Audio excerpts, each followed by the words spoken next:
Well, you know, you can spend your own money on yourself. And when you spend your own money on yourself, you're very careful of what you spend it on, and you make sure that you get the most for your dollar. You can spend your own money on somebody else.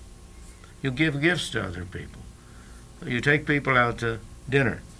And when you spend your own money on somebody else, you're very careful that you don't spend too much. You try to keep down the amount you spend. But you don't worry very much about what the other fellow's getting from it. You don't pay anything like as much attention to the gifts you buy for other people as to the things you buy for yourself. Or you can spend somebody else's money, as when you're spending the government's money. I say the government's money, the taxpayers' money, which the government has control over. Now you're spending somebody else's money. Let's say you're spending your boss's money. You're out to lunch on a expense account, but you're spending it on yourself.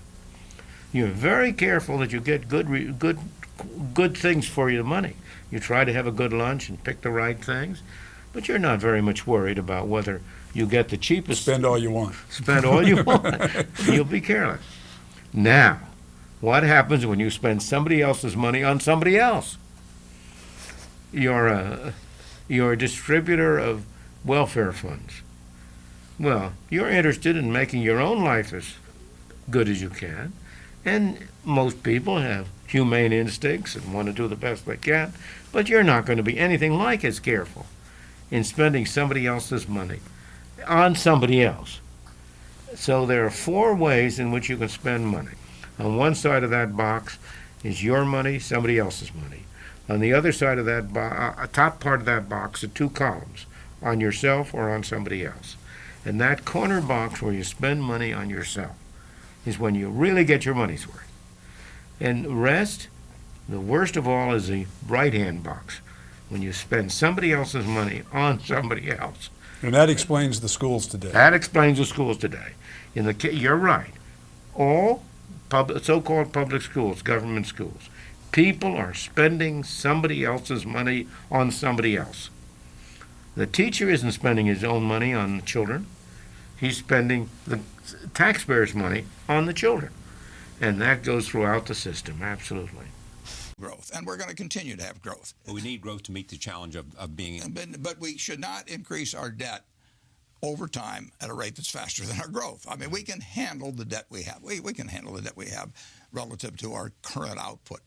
But we can't keep have debt grow at a rate that's faster than output. Eventually that catches up with you. What is an appropriate rate of debt to GDP? Nobody knows exactly, but certainly what do you think? Our net debt, people talk about close to 17 trillion, but our net debt, knock 4 trillion off that. Our net debt is 70-odd% of GDP.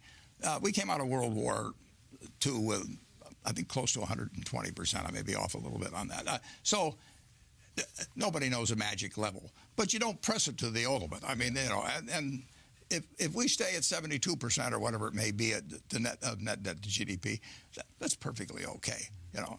It got down into the 30s not that many years ago, starting from that 120.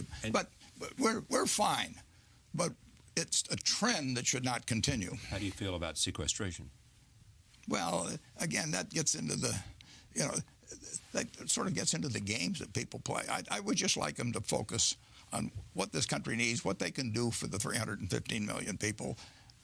They're not all going to agree. If they get a budget and you like 80% of it and I like 80%, it won't be exactly the same 80%, but we'll feel okay. I mean, we'll feel a lot better than having them play the games they've been playing the last few months.